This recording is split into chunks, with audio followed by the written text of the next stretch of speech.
Olá, é um prazer para mim falar sobre o assunto de medições, no qual eu tenho trabalhado nos últimos anos. Essa aula é para a licenciatura em Ciências e eu vou falar sobre o universo das medições. É um campo muito rico, muito útil para o ensino e eu vou dar uma visão geral sobre o assunto e considerar o conceito muito amplo de medições, não apenas o usual, que é pegar um instrumento de medida e efetuar medições. Ela visa descrever o papel das medições para a vida, para os seres vivos no planeta Terra. E eu vou considerar medições o seguinte: são todos os processos que de alguma forma envolvem um sensor que capta um sinal correspondente a uma grandeza quantificável, quer dizer, que pode ser medida em números ou caracterizada do mundo físico real, gerando outros sinais. Esses outros sinais, uma vez captados por um receptor especializado de um sistema complexo, eu vou depois explicar o que é o sistema complexo, podem provocar um ou mais efeitos e ações do sistema, fazendo com que o seu estado sofra modificações, observáveis experimentalmente, em experimentos científicos, em princípio. Essa é uma representação esquemática do processo de medição. Ela parte de um sinal-estímulo, um sensor, um sistema complexo, que eu vou explicar o que pode ser, mas pode ser uma pessoa, um avião, um automóvel, um animal.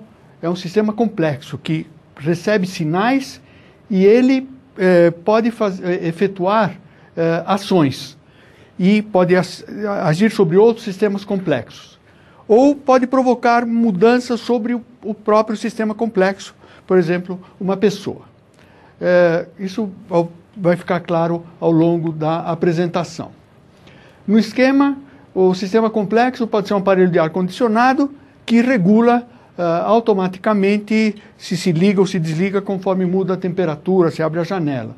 Um automóvel que pode manter a sua velocidade constante com um piloto automático numa estrada. Um ser humano exposto a uma situação em que pode variar a temperatura e a umidade e ele então, se encontra ao ar livre, o seu metabolismo reagirá automaticamente. A pessoa não precisa pensar, mas automaticamente ela compensa aqueles efeitos, começa a suar.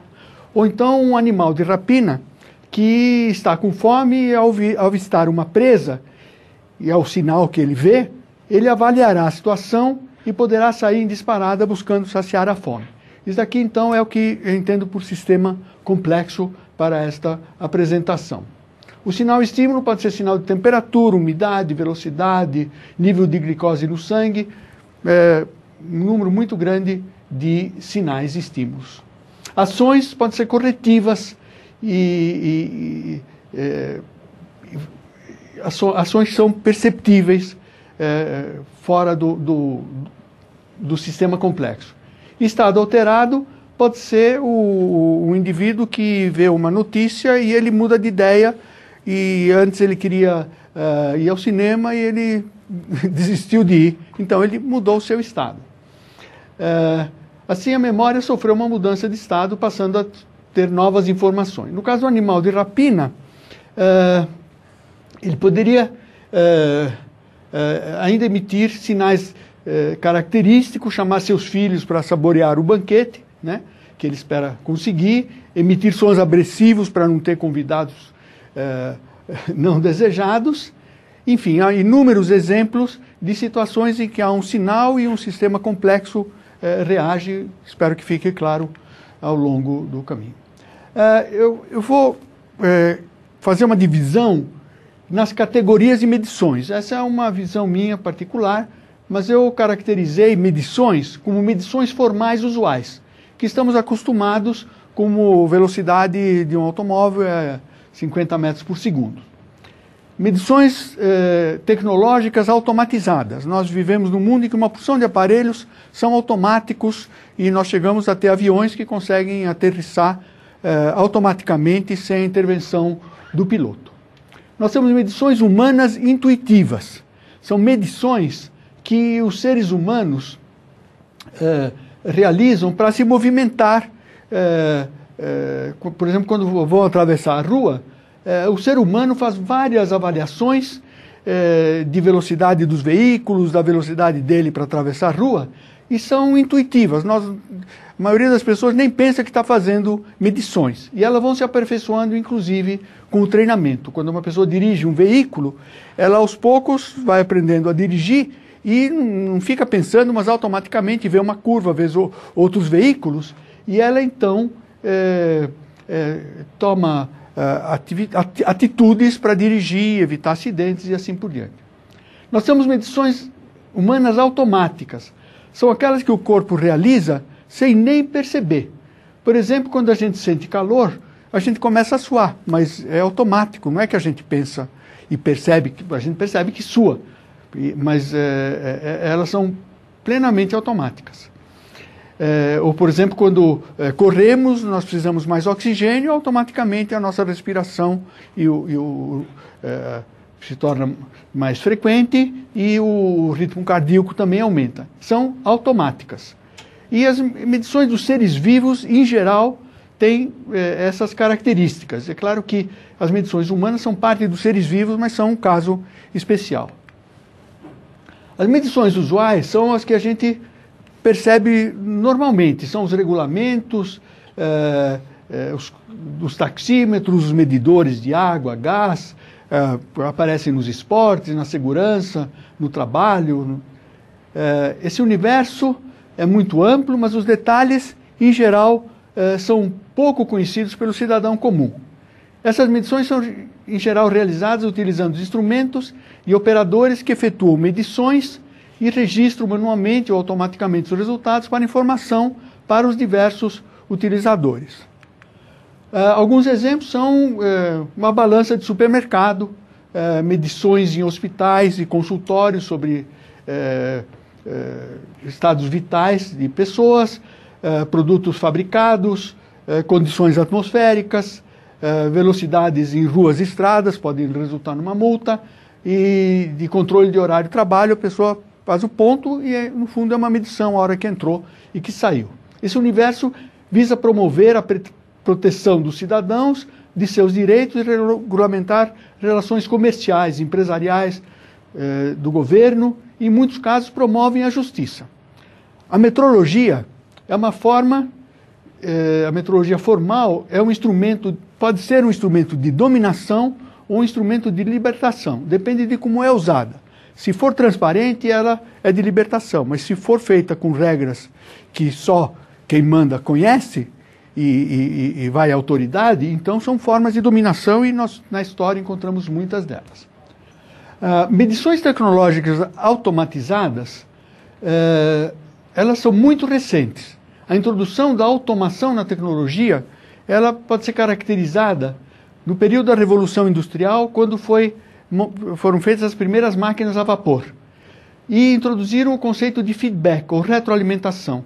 E é um processo muito interessante. Do lado esquerdo vocês veem uma máquina a vapor antiga, está no museu, e dá para ver atrás uma tralha que está representada nas figuras ao lado. É o chamado regulador de watt. É o mecanismo pelo qual, quando uma máquina a vapor está movendo alguma coisa, ela pode aumentar a velocidade, mas no começo tinha um operador lá que punha mais vapor da caldeira ou menos vapor da caldeira para a máquina a vapor. Mas se viu que era possível fazer um sistema automático, em que a máquina a vapor fazia com que um sistema com aquelas duas esferas ficasse girando, e quanto mais rapidamente girava, a força centrífuga fazia com que aquelas bolas, aquelas massas se afastassem e automaticamente regulassem a entrada de vapor da caldeira para a máquina. Isso fazia com que ela andasse com velocidade constante. Isso é um regulador e com isso se introduz o conceito de feedback. Quer dizer, a operação da máquina gera um sinal que vai corrigir para que ela se comporte do jeito que se deseja. Medições tecnológicas automizadas, equipamentos modernos, aviões, veículos de grande porte, complexos industriais, são cada vez mais automatizados com esse conceito de eles se autorregularem. E desde esse período de 1775 até hoje, cada vez mais as coisas são mais automáticas. Tanto que hoje um avião pode o piloto não fazer nada para aterrissar o avião e ele consegue aterrissar automaticamente com pouca visibilidade. Aparelhos de visão mudam a luminosidade conforme a iluminação local, linhas de montagem, fábricas de equipamentos, enfim, há um grande número de situações em que a coisa funciona automaticamente. A automação pode salvar ou comprometer uma situação de emergência. Como ela é programada por computadores, às vezes, numa situação de emergência, as ações tomadas podem ser perigosas e tem havido acidentes com aviões em que o sistema automático tomou a decisão errada. Então, é importante usar a automação, mas não se pode abusar. Mas somente em 1775 a automação começou a ser utilizada sistematicamente na tecnologia. E hoje é cada vez mais utilizada e certamente no futuro nós veremos mais e mais coisas automáticas em todos os equipamentos. E uma coisa interessante é que essa automação, como ficará, espero, claro, mais adiante, ela imita o que há bilhões de anos vem ocorrendo nos seres vivos. Eu vou tentar mostrar que os seres vivos trabalham muito automaticamente. As medições humanas são aquelas que resultam em ações como movimentos corporais controlados, como atravessar a rua, respostas verbais com palavras e frases estruturadas, risadas e assim por diante, elas são intuitivas. Quer dizer, automaticamente quando alguém conta alguma coisa engraçada, a gente ri, às vezes a gente se assusta e dá um grito, mas elas são intuitivas. Quando a gente se assusta, não está pensando em gritar, mas grita e esse é um processo automático. Mas elas são percebidas, quer dizer, quando você gritou, você sabe, poxa, eu gritei, né? Então elas são percebidas com maior ou menor grau de clareza. Essas são as intuitivas. Outras podem envolver mudanças em nosso estado. E algumas podem ser percepções subliminares. Às vezes a gente vê uma imagem, isso às vezes tem sido usado em imagem de cinema, que ela joga uma mensagem e que a pessoa não tem a mínima consciência que percebeu. Mas ela eventualmente pode ter uma mensagem oculta de comprar pipoca. Mas a pessoa não percebe que viu a mensagem. Elas são subliminares, quer dizer, abaixo do liminar de passar pela consciência. Reconhecer uma pessoa. Às vezes a gente vê uma pessoa, não presta muita atenção, mas algum tempo depois encontra a pessoa e diz, mas eu já vi essa pessoa. Aquela imagem ficou na nossa memória sem a gente saber que memorizou. Mas a gente vai lembrar quando perceber. Um lugar diz, mas eu já estive aqui, eu já vi isso, né? Então são processos que envolvem a aquisição de informações, mas que passam sem serem percebidas pela pessoa. As medições automáticas é o que o nosso corpo realiza para nossa sobrevivência, sem que tomemos o mínimo conhecimento. Quando faz frio, quando faz calor, o nosso corpo reage automaticamente, né? E é importante notar que as medições instintivas e as respostas que podem provocar são muitíssimo mais rápidas do que se passassem por um processo racional. Por exemplo, se um objeto está se aproximando do nosso rosto, nós mexemos a cabeça num tempo muito rápido e frequentemente conseguimos evitar. Isso não daria para passar pelos processos normais de raciocínio que são extremamente lentos no ser humano. As medições dos seres vivos, todos os seres vivos, desde o começo da vida da Terra, desenvolveram mecanismos de se adaptar e de se movimentar, conseguir alimento, se defender e assim por diante. E eles são inculcados nos seres vivos pela seleção natural. Os seres humanos estão incluídos nisso, mas naturalmente é um caso especial, por isso que eu estou colocando seres vivos em geral. Eles buscam abrigo, buscam alimentos, se são sexuados, buscam parceiro, e assim por diante. Tá? As soluções encontradas se transmitem como instintos aos descendentes. Então não basta um animal descobrir um jeito de procurar comida, né? Mas para que isso se torne automático, ele tem que fazer com que os seus descendentes tenham isso. Então, ele tem que aparecer nos seus mecanismos de transmissão aos descendentes. E essa é uma coisa importante. Às vezes, envolve treinamento. Algumas espécies em que os descendentes convivem com os progenitores nos animais, os progenitores ensinam estratégias de caça e defesa, como subir em árvores, voar e assim por diante. Mas aí eles acabam ficando culturais, de uma certa forma. A espécie humana se diferencia na intensidade da transmissão cultural e educacional de algumas estratégias de sobrevivência. Toda a educação, no fundo, está baseada nisso, dos pais e das escolas, em escala muito mais ampla do que nas outras espécies. Mas cada vez mais se descobrem comportamentos culturais em inúmeros animais. Talvez a arrogância da espécie humana lhes impede de conhecer melhor e respeitar mais essas culturas.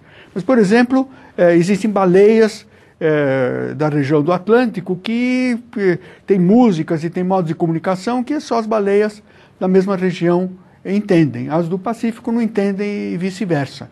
Então, são, de uma certa forma, um princípio de um conhecimento cultural. Vou fazer algumas considerações sobre medições. Em geral, a medição de uma grandeza quantificável pode ser realizada de diversas formas.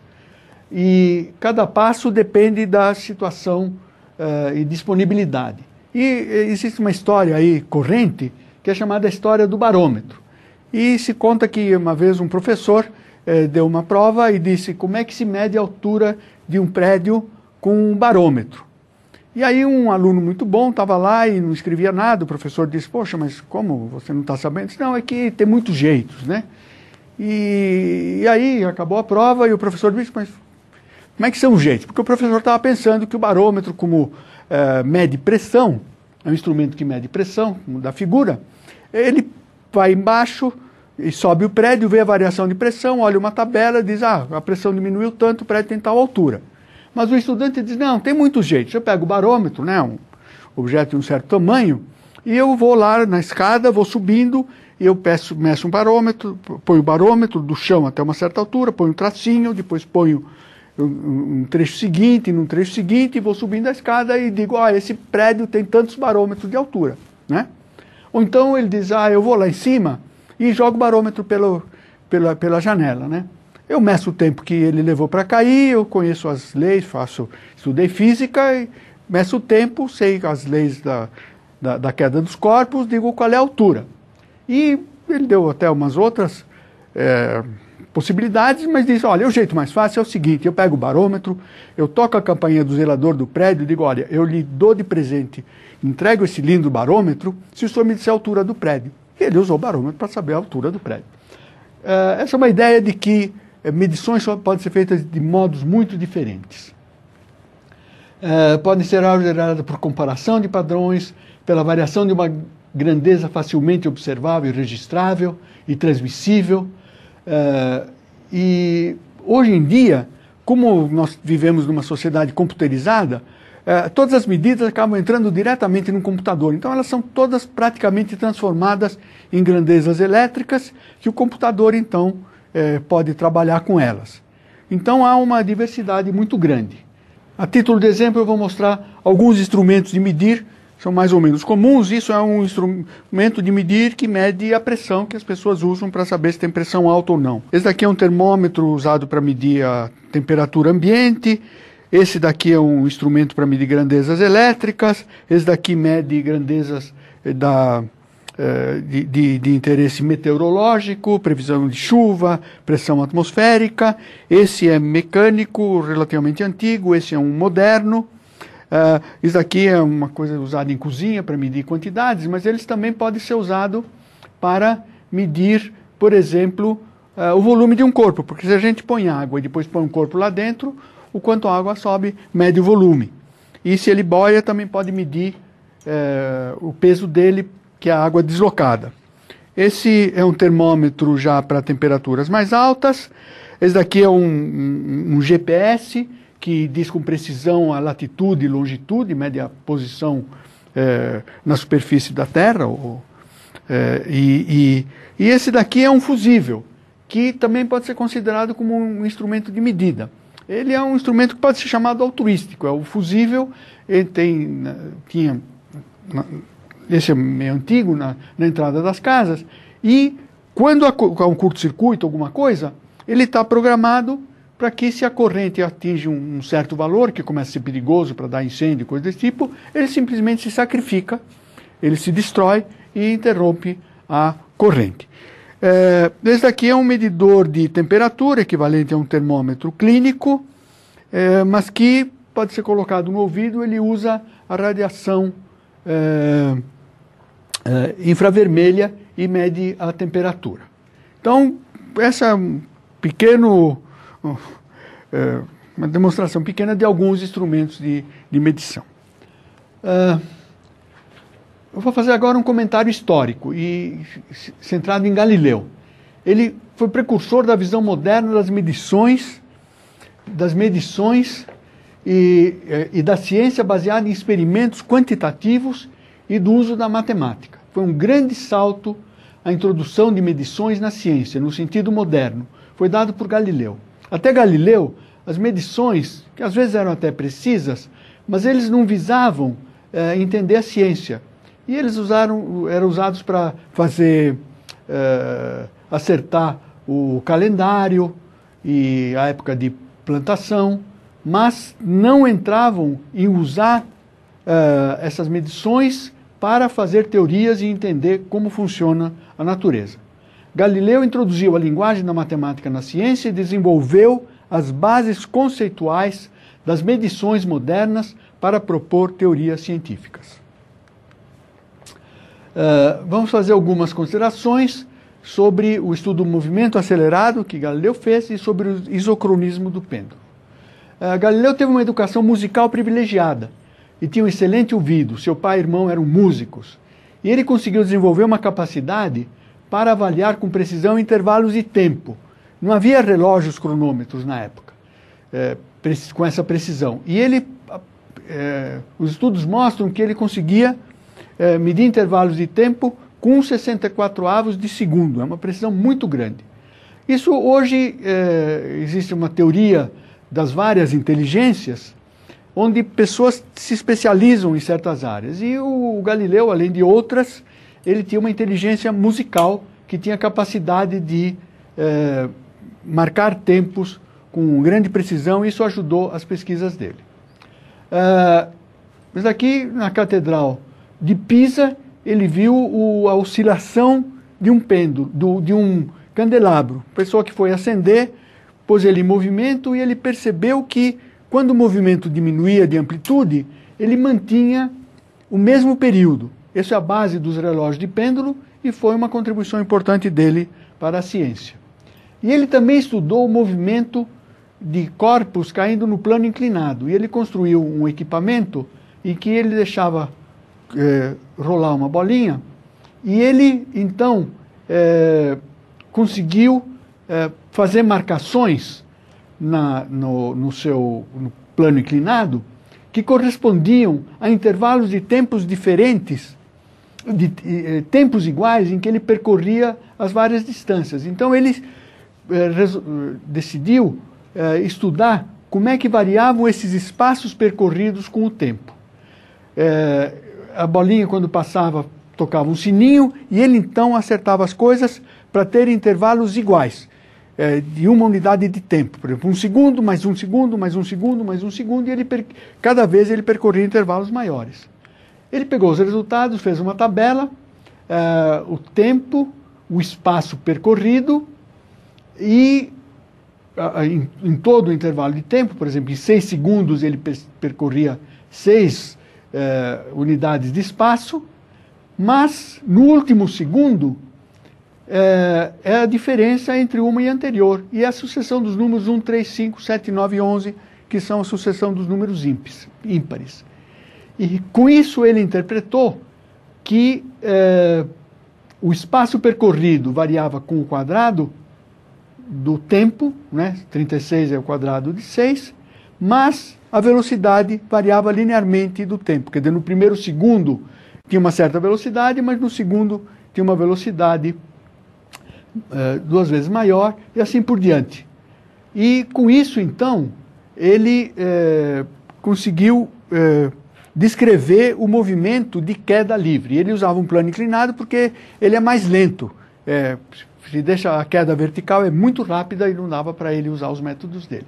E a coisa interessante é olhar uma visão geométrica. Ali tem um quadrado que é o primeiro segundo, é o espaço percorrido. No segundo segundo, depois de 2 segundos, ele percorreu 4 unidades de espaço. No terceiro, 9, que é um quadrado de lado 3, e assim por diante. E lá é 25, né? E se a gente olha, interpreta essa relação, a gente vê que, se a gente subtrai... O quadrado total é o espaço total percorrido. Mas se a gente tira o espaço percorrido no tempo anterior, sobra no último segundo. E a gente vê que então está essa sucessão de 1, 3, 5, 7 e 9. E com isso, então, ele montou a teoria da queda dos corpos. Esse resultado é muito rico e realmente teve um papel muito importante e foi realmente uma mudança muito grande na ciência moderna. E o Galileu é um dos formadores da ciência moderna.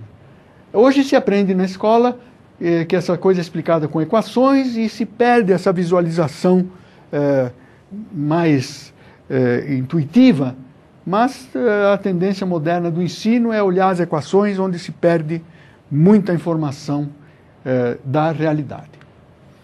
Galileu fez demonstrações na corte, naturalmente, porque sustentava ele, e aqui são citações notáveis de Galileu. Quanto às medições, ele disse: meça o que é mensurável e torne mensurável o que ainda não o é. É uma ideia muito interessante sobre medições. Quanto ao autoritarismo, em questões de ciência, a autoridade de milhares não vale o raciocínio modesto de um único indivíduo. Mas usou o raciocínio, né? E não a autoridade. Quanto ao ensino, não se pode ensinar um homem. Pode-se apenas ajudá-lo a descobrir por si próprio. É uma linguagem meio antiga, deveria ser uma pessoa, né? Está meio machista, mas, enfim, foi o que ele disse. E quanto à ciência, ele disse: todas as verdades são fáceis de entender uma vez descobertas. A questão é descobri-las. E a dúvida é a mãe da invenção. Quer dizer, se você começa a ter dúvidas, você vai buscar as respostas. Pelo exposto até aqui, deve ter sido percebido que o universo das medições é muito amplo e diversificado.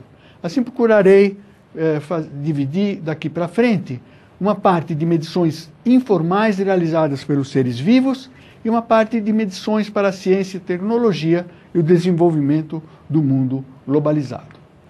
Nessa parte 1, pretendo descrever medições realizadas pelos seres vivos, envolvendo os instrumentos de medição inatos, que se aperfeiçoaram ao longo do processo de evolução na vida da Terra. Um exemplo interessante de uma pessoa que consegue fazer medições extremamente precisas é o caso da pessoa que movimenta o seu corpo com grande agilidade, e em geral são pessoas que fazem esportes, como Garrincha, e nós vamos ver um exemplo aqui. E tem uma pessoa chamada Howard Gardner que, assim como teve a inteligência musical, que eu citei do Galileu, ele diz que há inteligências múltiplas, e uma delas é a inteligência corporal sinestésica, que os dançarinos, os jogadores de futebol, a gente que mexe com o corpo, tem muito desenvolvida. E o exemplo que eu vou dar é um caso conhecido de um jogador brasileiro que ele fez um gol fantástico. Ele tinha que chutar em gol, mas tinha uma barreira, e ele conseguiu jogar a bola numa trajetória em que ela deu uma volta em torno da barreira. E ele fez isso intuitivamente. Ele não sabia matemática, não sabia teoria, mas fez. E isso aqui é uma capacidade de pessoas desse tipo. Isso foi resolvido, os cientistas fizeram a teoria desse fato, mas 13 anos depois eles levaram para escrever um artigo e explicar o que esse jogador de futebol fez espontaneamente, intuitivamente. No artigo diz: esta é a forma pela qual interpretamos o famoso gol do jogador brasileiro Roberto Carlos contra a França em 1997. No caso do futebol, a bola pode percorrer uma surpreendente trajetória curva que se torna imprevisível para o goleiro. As imagens estão no YouTube. E a explicação, a teoria mostra como a teoria, levando em conta todas as forças que agem uma bola chutada com uma certa velocidade com o movimento de rotação, pode percorrer uma trajetória curva.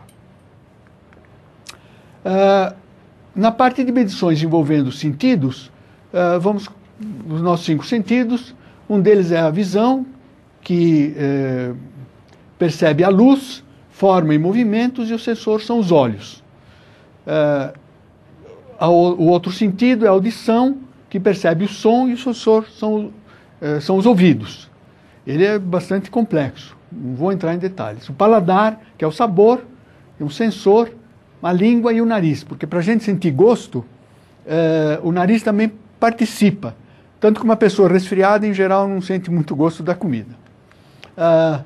O olfato é o cheiro, o sensor é o nariz, e tem sensores. O tato e a pele percebem texturas, temperatura. O sensor é a pele. Os 5 sentidos envolvem sensores que captam estímulos do meio exterior do corpo, mas também do próprio interior. E se consideramos a visão, alguns estímulos resultam em reações rápidas. Sinais de perigo, agressão, a reação da pessoa é automática, não passa pelo raciocínio. O senhor diz: estão me agredindo, tem que fazer alguma coisa, não dá tempo, ele leva um soco. Outros estímulos provocados por imagens podem ser analisados pelo nosso raciocínio e as reações emocionais, e disparar reações emocionais. A aquisição de informações que podem ser memorizadas, por exemplo, quando lemos um livro ou assistimos uma aula, como vocês estão fazendo agora. Quer dizer, vocês estão usando os olhos, estão percebendo uma imagem, estão memorizando e estão aprendendo e estão mudando o seu estado, porque antes de lerem isso, vocês não sabiam certas coisas, talvez vocês tenham aprendido alguma coisa. Os outros sentidos operam de forma análoga e medições são realizadas por nossos sentidos em escalas razoavelmente quantitativas. Mas algumas pessoas têm um ouvido absoluto que são capazes de reconhecer frequências. Alguns músicos reconhecem uma frequência com grande precisão. Relações entre frequências. Por exemplo, 2 sons que diferem de uma oitava é um acorde, e um bom músico tem uma capacidade de reconhecer isso com grande precisão, achar se o instrumento não está afinado, né? Essa capacidade dos sentidos são produtos da evolução e foram otimizadas pelas nossas necessidades, ou pelo menos dos nossos antepassados, que não dispunham os produtos industrializados de hoje, mas que em parte criam novos tipos de estímulos, mas também podem nos oferecer sensores artificiais muito mais sensíveis que os nossos sentidos. Mas então essa capacidade que os seres vivos adquirem vão evoluindo ao longo da evolução, e são processos extremamente lentos que passam pela seleção natural. Os animais também fazem medições. E um exemplo interessante que eu peguei aqui é o caso das formigas. E as formigas são capazes de medir distância. E uma forma com que foi estudada, eles pegaram formigas que saíram de casa e foram fazer alguma coisa, e quando elas chegaram longe de casa, eles pegaram e compridaram as pernas da formiga. Quando ela foi voltar para casa, ela não achou a casa dela, porque ela deu o mesmo número de passos. E, fazendo outra experiência, cortaram as pernas e ela chegava na metade do caminho, procurava a casa, dizia, poxa, mas eu andei tantos passos para cá, estou dando tantos passos de volta e não estou chegando em casa. Então, animais também têm grande capacidade de fazer medições e, às vezes, até contar o número de passos. Nesse exemplo, elas mostraram, né, ou convenceram os cientistas de que elas contavam os passos. Há muitos outros exemplos na natureza, tartarugas, baleias, animais migratórios, todos eles se orientam, acham as coisas que precisam e a criatividade para perceber o meio ambiente e tomar medidas que aumentam a sua sobrevivência são extremamente criativos. E são um universo de medições. Um outro exemplo são bactérias magnéticas, que percebem o campo magnético. Elas, de alguma forma, incorporam cristais de ferro e elas, então, são capazes de se orientar ao longo das linhas do campo magnético da Terra. Isso ajuda elas a encontrar alimento. Mas o campo magnético da Terra é diferente no hemisfério norte e no hemisfério sul. Então, se você leva uma bactéria do hemisfério norte, que ela usa o campo magnético para ir ao fundo do meio aquático em que ela está, se muda de hemisfério, elas morrem porque vão do lado errado. Mas as que moram no hemisfério norte e no hemisfério sul, elas têm a polaridade correta. Então, são exemplos em que a natureza faz medições. A polaridade da agulha é tal que no hemisfério norte, em latitudes altas, as linhas de campo formam um forte triângulo horizontal e isso ajuda elas a acharem a comida e sobreviverem. Retornando àquela figura do início, então talvez se perceba melhor o que eu quis dizer. Você tem um sinal de estímulo, você tem um sistema complexo, pode ser uma pessoa, um veículo, um avião, e ele pode receber a informação de um sensor. Isso pode ser uma informação que simplesmente ficou nele, como vocês estão assistindo uma aula aqui, vocês mudaram o seu estado, porque antes vocês não conheciam alguma coisa, talvez agora conheçam. Mas eles podem ter ações sobre outros sistemas complexos, interagir com outras pessoas, fazer ações, como dirigir um veículo, fugir de alguém. E também o mesmo sistema complexo, uma pessoa, também pode ir mudando o seu estado sem estímulo externo. A pessoa está isolada, mas ela de repente pensa, puxa, mas isso tem relação com aquilo. E ele então descobriu coisas novas e mudou o seu estado, porque agora ela percebeu a relação. Enfim, isso é uma representação esquemática de um processo de medição, dessas coisas todas muito complexas, e isso é um exemplo muito simplificado. Essa flechinha aqui mostra, por exemplo, um feedback, que é, por exemplo, se você ouve um som muito forte, automaticamente o seu corpo diminui a transmissão de som no seu ouvido. Ou então, se vocês veem uma luz muito forte, a sua íris fecha e deixa entrar menos luz no olho. Vocês não percebem, mas é um feedback aí. Na parte 2, eu vou falar sobre as medições tecnológicas no mundo desenvolvido. Eu pretendo escrever as medições para uso pela ciência, tecnologia, as relações empresariais e governamentais, que seguem regras bem definidas, gerenciadas por organismos nacionais e internacionais. Então, daqui para frente, a linguagem vai ficar mais formal. E eu vou mostrar agora uma medição de corrente elétrica. Como exemplo de medição, eu vou fazer uma medição de corrente elétrica. Eu tenho aqui uma lâmpada comum, com 2 fios ligados numa tomada. Eu tenho um medidor de corrente elétrica, que é um tipo que ele mede a corrente elétrica que passa pelo fio sem ter necessidade de interromper o fio. E vocês veem que ele está medindo, no caso, 1,11 ampere. Como a tensão é 120 volts, corresponde a uma potência de 120 watts. Uma coisa interessante que a gente pode ver é que se a gente abraçar os 2 fios ao mesmo tempo, a corrente, vejamos,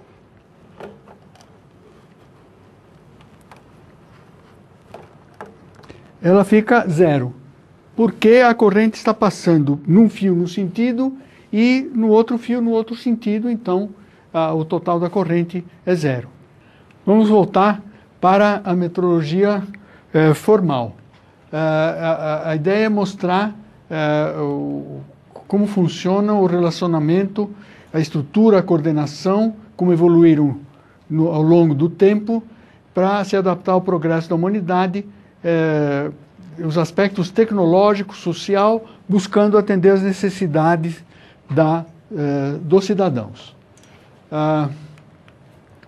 O objetivo da metrologia é fornecer à sociedade instrumentos e procedimentos para efetuar medições e gerir seus resultados para que tenha utilidade para a sociedade. Estruturada, facilitando comércio, produção industrial, serviços, manejo, proteção do ambiente, saúde, segurança dos cidadãos, e auxiliar para as relações sociais que sejam mais justas e transparentes. Ela busca uniformizar as práticas utilizadas, no fim é criar uma linguagem universal que sejam entendidas e que sejam uniformes nos vários países, inclusive para facilitar o comércio e as relações internacionais, porque nós vivemos num mundo globalizado. Os instrumentos gerais são instrumentos de medição, de coordenação e várias técnicas que envolvem incerteza, rastreabilidade e confiabilidade, instrumentos de gestão, que são termos bastante especializados que não vamos entrar em detalhes aqui, que é para dar uma visão geral. Uma parte importante dos instrumentos são o sistema de unidades, e no caso se usa o Sistema Internacional de Unidades, que chama SI. Redes de laboratórios que efetuam calibração de instrumentos, procedimentos para uniformizar as medições, legislações, normas e mecanismos de acreditação, certificação e fiscalização, e procedimentos para promover a uniformizar as medições com abrangência internacional e promover uma ampla utilização de procedimentos metrológicos em todas as medições. Esse sistema forma um conjunto coerente que funciona bastante bem. E a ideia é fornecer à sociedade procedimentos para realizar e gerir procedimentos de medição que sejam uniformes, precisos, confiáveis e transparentes. A metrologia se usa há muito tempo, em formas primitivas, mas há evidências de 4.000 anos atrás que já se faziam medições. E no ano 800, Carlos Magno fez contribuições importantes e um grande salto foi feito durante a Revolução Francesa, em que se instituiu o sistema métrico decimal em 1795 e, posteriormente, em 1875, foi feita a Convenção do Metro. A Convenção do Metro internacionalizou esses mecanismos e a Revolução Francesa era um sistema inicialmente só na França. O Livro dos Mortos é um documento antigo que mostra que há muito tempo já se usava a balança aí, no caso, se pesava o coração do morto para saber se ele tinha direito à vida eterna. E os egípcios usavam o cúbito, que tinha os vários unidades que eram ligadas ao corpo humano. Era o pé, a polegada, o cúbito e assim por diante, que estavam ligadas ao corpo humano. Aqui estão alguns instrumentos muito bonitinhos, que não são formais para serem utilizados, mas que eram enterrados para os mortos para poderem continuar na profissão no além, né? Não terem que aprender outras coisas. A Bíblia também se refere frequentemente à metrologia. E uma das coisas que se diz é: não terás 2 pesos e 2 medidas. Essa frase na Bíblia aparece na forma metrológica, mas ela é frequentemente usada como uma ideia de justiça. Mas ela aparece na Bíblia como: não terás 2 pedras no teu saco ou na tua bolsa. Porque a fraude mais comum é o indivíduo que usa uma pedra grande, a pedra era a unidade de massa, né, ou de peso, para comprar, e depois ele vendia como unidade pequena e ele tinha um quilo, dizia que comprava 1 quilo de alguma coisa, mas ele conseguia vender aquela coisa como se fossem 2 quilos. É uma fraude típica na metrologia. Não terás dois pesos e duas medidas é uma frase frequente no sentido de justiça. Ela está associada à imagem de uma balança de braços iguais, operada por uma mulher com seus olhos vendados. A ligação entre medição e justiça é frequente. Assim, em muitas culturas, as medições estão sob a tutela religiosa, sob a proteção dos deuses e da justiça. Por exemplo, o Livro dos Mortos do Egito Antigo. Eu vou mostrar uma balança de braços iguais, que dá a ideia de igualdade, de justiça, e uma balança eletrônica, como é usada hoje, usualmente, nos supermercados. Eu vou mostrar isso agora. Nessa balança de braços iguais, tem dois braços. Num prato são colocados pesos, cujas massas são conhecidas, e no outro prato eu coloco o objeto que eu quero saber qual é a massa dele. Então, no caso aqui, a balança está razoavelmente equilibrada, e eu vejo aqui que as massas que estão aqui correspondem a 88 gramas. E fica claro que ela está comparando diretamente a massa desse objeto com a massa desse, porque as duas se equilibram. Se eu pegar... Agora, eu tenho aqui uma balança eletrônica dessas usuais, semelhantes às que tem nos supermercados, e ela está marcando 0, e eu vou colocar o celular aí. E ele marca 88 gramas também. No caso da balança eletrônica, ela tem um sistema eletrônico em que ela compara o peso dessa massa, porque essa massa é atraída pela Terra, e ela é compensada por uma corrente elétrica. E isso é medido por circuitos internos e ela indica a massa. Mas aqui é uma comparação direta. E aqui é comparação por uma escala. Se eu quiser, eu posso colocar, por exemplo, aqui é uma massa que diz que tem 50 gramas. E ela também, a balança está calibrada. Então, são duas formas diferentes de medir.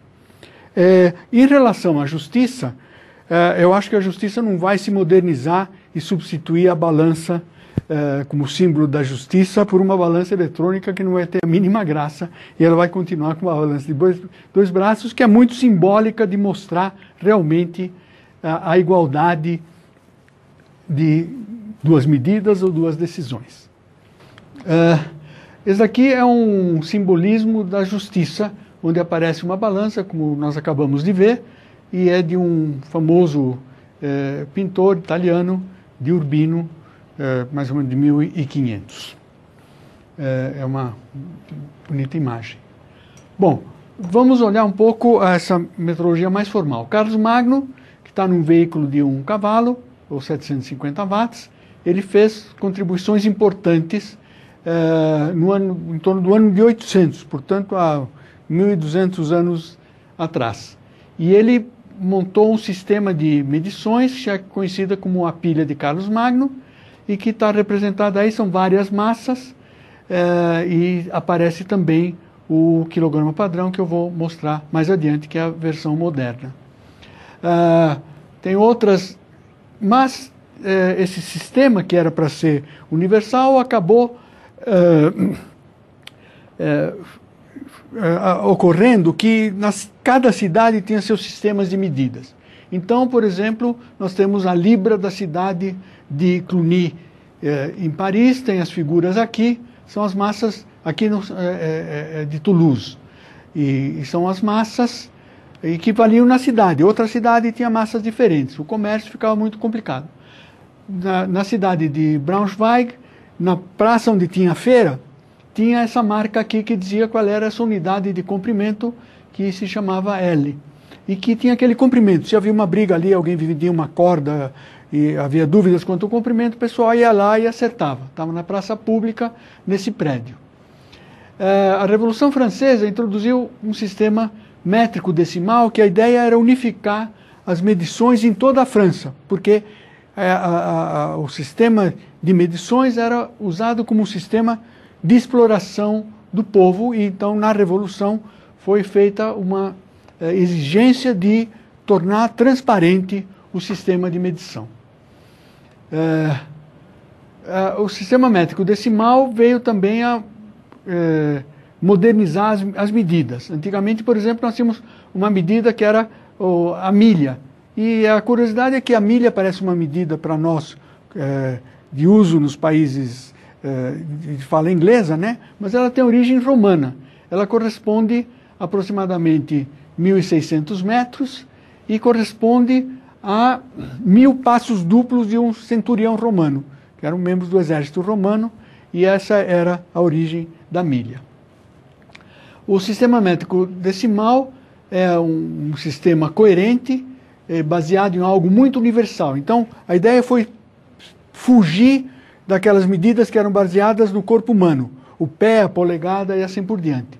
Então, se decidiu usar uma medida ligada à Terra, que era o comprimento do meridiano terrestre, a distância entre o polo e o equador, pelo meridiano passando por Paris, afinal era o sistema métrico decimal francês. E também uma unidade de massa ligada à massa de 1 decímetro cúbico de água.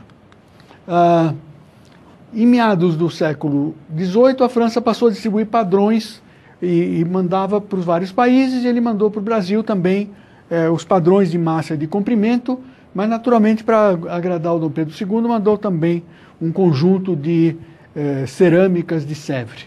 E o Brasil instituiu o sistema métrico decimal em 1862.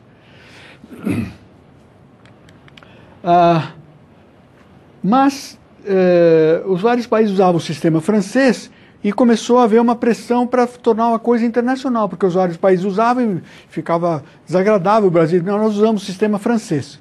Então a França tomou a iniciativa de propor a convenção do metro para usar o sistema métrico decimal no mundo todo e ser internacional. A convenção do metro foi um acordo diplomático do qual o Brasil tomou parte, e foi a iniciativa da França, e de maneira que o sistema está baseado na França, em Paris.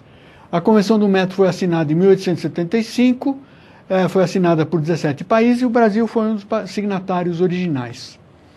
Ela prevê um laboratório, conhecido como Bureau Internacional de Peso e Medidas, uma conferência geral que envolve as reuniões dos vários países, e a convenção dá atribuições claras a como funciona essa convenção do metro. E o próximo slide mostra o organograma.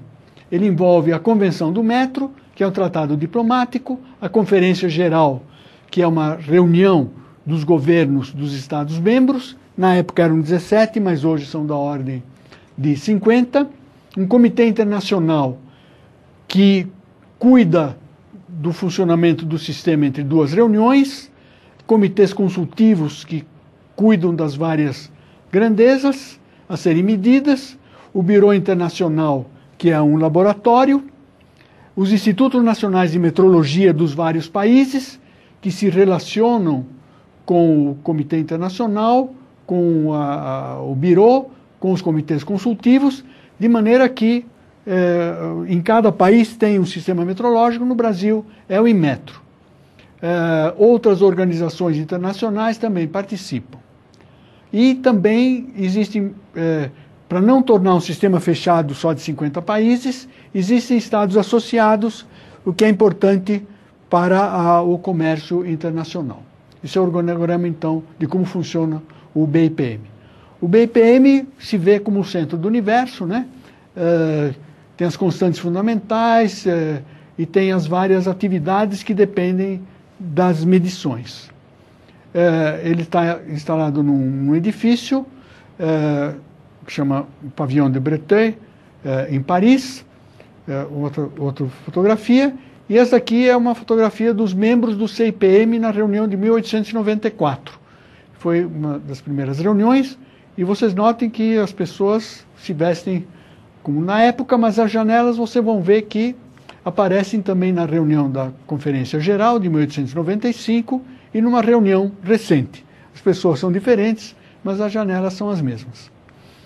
Aqui é uma visita, então, o Bureau Internacional estabelece o Sistema Internacional de Unidades e o Comitê Internacional que se reúne todos os anos, tem que fazer uma visita onde está guardado o quilograma padrão, que é o padrão de massa, e de maneira que o quilograma em todos os países são comparados com esse padrão de massa, e de maneira que, então, o comércio internacional, quando alguma coisa diz que pesou 1 quilo e é exportada para outro país, chega lá também pesa 1 quilo, porque os dois usam o mesmo padrão. E nós vamos ver agora uma cópia de aço com a mesma aparência do quilograma padrão, mas ele não tem a massa de 1 quilograma porque ele é feito de ferro e não de platina. Então vamos ver essa massa. Vou mostrar agora. Bom, então eu vou mostrar uma réplica do quilograma padrão. Ele se parece em forma, em aspecto, com o quilograma padrão, mas como ele é feito de aço, e o quilograma padrão real é de platina iridiada, um metal muito mais pesado, ele tem o tamanho do quilograma padrão. Só que a massa dele é muito menor, ele tem apenas 392 ou 93 gramas. Ele é muito mais leve do que o quilograma real. Mas a platina é muito densa, de maneira que um objeto desse tamanho, ele tem a massa de 1 quilograma, né? O real de platina, e esse é de aço. Continuando então, um exemplo das unidades do Sistema Internacional é o metro, que é o comprimento do trajeto percorrido pela luz no vácuo durante o intervalo de tempo de 1 dividido por 8 de segundo. É um tempo muito curto, porque a luz anda muito depressa, então ela percorre 1 metro num tempo muito curto. Outras unidades têm definições muito técnicas que eu não vou entrar em detalhes. O CPLM, dentro da globalização, ele procura atender as demandas da globalização, que são o comércio internacional, a produção globalizada, o meio ambiente, barreiras não tarifárias e inclusão dos excluídos. O CPM acompanha os avanços da ciência e tecnologia, que promovem novas tecnologias, que criam novas demandas e novas, às vezes, unidades de medida. Porque também aparecem novos instrumentos e há um número enorme de instrumentos de medição que são utilizados. Eu espero ter conseguido sensibilizá-los e informá-los com relação ao universo das medições e a sua organização no mundo atual. Considero que esse assunto é muito adequado para ser abordado nas salas de aula, em qualquer nível, desde que se use a linguagem apropriada. Eu incentivo a todos a inserir conceitos e ideias relativas às medições em seus respectivos cursos. Muito obrigado pela atenção, por divulgarem junto aos seus alunos e amigos, a incorporarem em suas aulas os importantes tópicos das medições, enfatizando sua importância nas nossas vidas. E estou seguro que vocês e eles vão gostar e aproveitar. Muito obrigado.